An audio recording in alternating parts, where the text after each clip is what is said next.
guys, and welcome back to the channel. Today you join me for what is going to be an informative video. One of the first modifications to the Audi R8, actually the first modification to the Audi R8. Today we are going to be visiting Vagcoding. We're going to be installing Apple CarPlay and a host of other extras that you can get on this car. So right now I'm about to head up north, but obviously we can't do that without a cold start, so let's do it.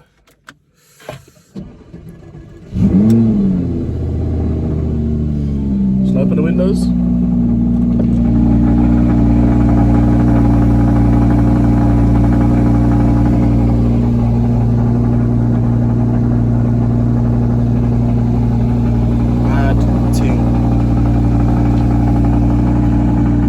This is just the sport exhaust that comes in the R8, nothing enhanced, nothing over the top.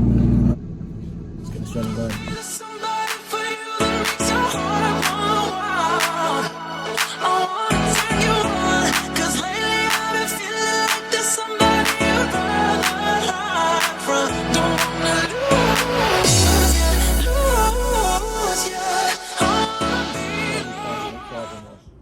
Brilliant.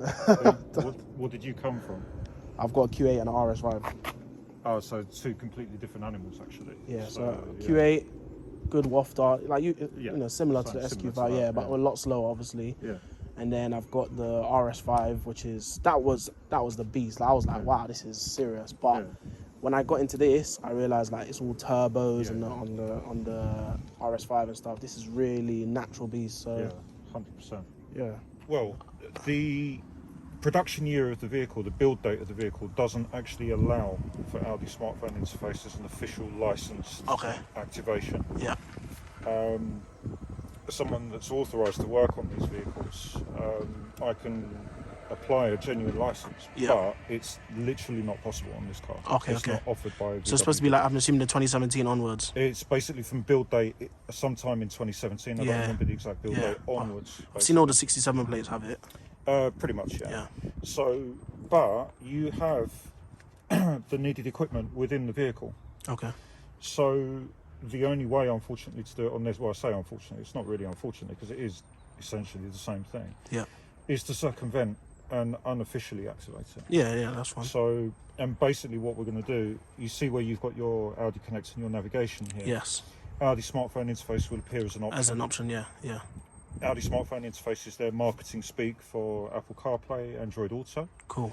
So that'll give you access to both, wired via the USB port. Cool.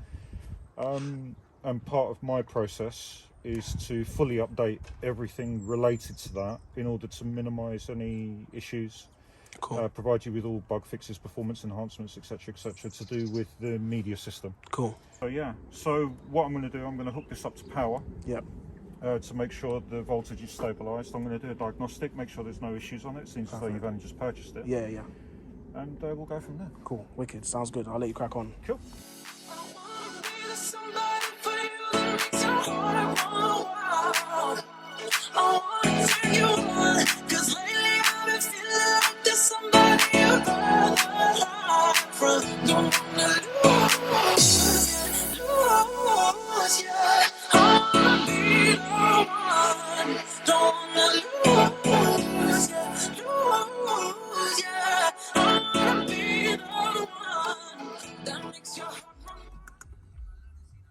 If we go to the version information and we scroll down here, you can see that it's been updated to the latest maps data for the whole of Europe, including Russia.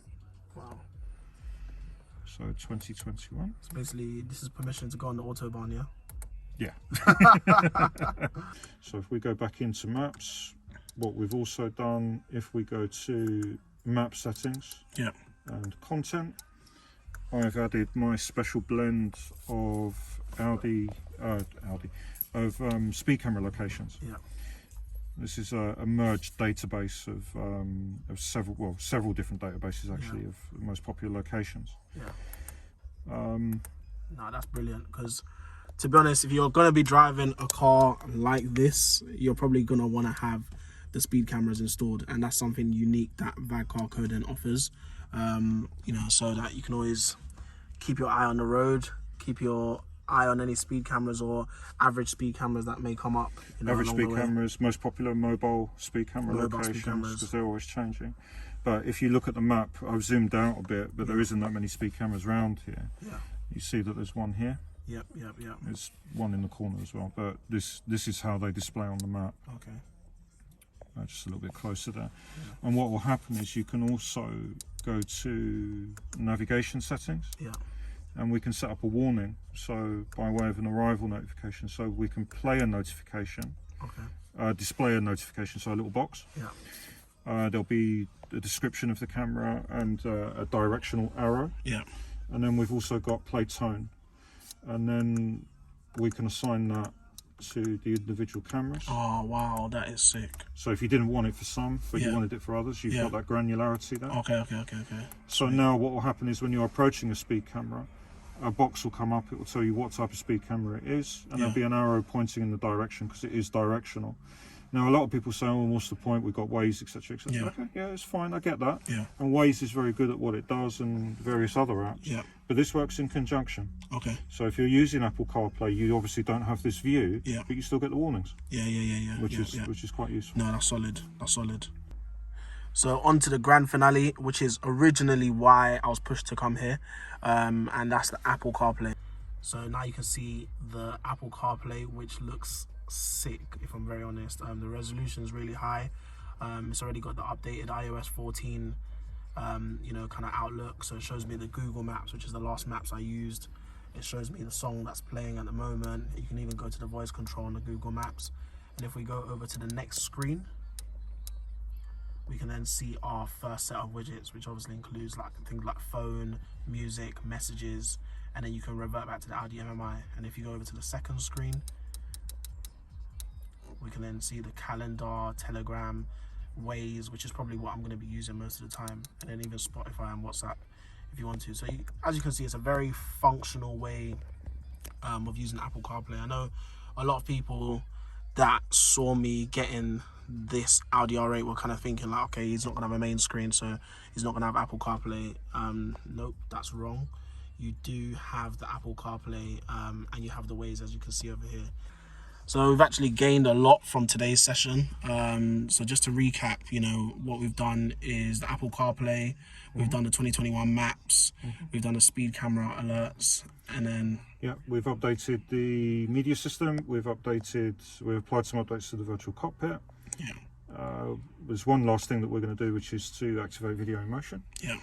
And yeah, and obviously one unique thing that you do when the car comes is obviously you diagnostic check it. Yes, I make sure, I give it a full diagnostic check in order to make sure, number one, there's no problems that you need to be aware of. Yeah. Number two, there's no problems that prevent me from doing my work. Yeah. And then I actually give it a diagnostic at the end to make sure that nothing's been broken. Yeah. So that's how we're gonna finish today. And Alex, just tell them how many times my car's been launched so you know how fresh it is. Tell them. So a question I always ask anyone is how many times have you launched your car? And you've launched yours 3 times? Yes. And in total, this car has only been launched 3 times. So this car is fresh. So this is a very, very tidy car. Yeah. And I also do a couple of cursory checks as well, and this is a very straight car. So it's a perfect example of a V10 Plus. So as you guys can see, got the video in motion. So we've currently got a set of bad boys on there, and it's working as it should, which is brilliant. And Alex, I'm assuming you can use this for like music videos as well. It doesn't have to just be movies, you can just plug it in for a USB. Yeah, what we're doing at the moment, we're playing a DVD, any compatible media format, from USB, from SD card, can be played. Also there's a jukebox, so you can import your videos onto the hard drive of the media unit and you can play those as well. Yeah, that's amazing. So guys, I'm going to end this video here. If you have liked this video, please definitely smash the like button and give Vagcoding a follow. Get in touch for any inquiries. Is it only Vags you deal with? It's the Vag range that I deal with, yeah. Excellent, yeah. So I'll leave Alex's details below, and then you guys can get in touch if you are looking for some coding on your car. But personally, I found this experience very helpful, and it's going to change my whole experience with this R8, if I'm very honest. Just even starting with the Apple CarPlay, going right through to this. So, you know, solid time spent. But yeah, smash the like button and subscribe to the channel, and I'll catch you guys in the next video. Thank you.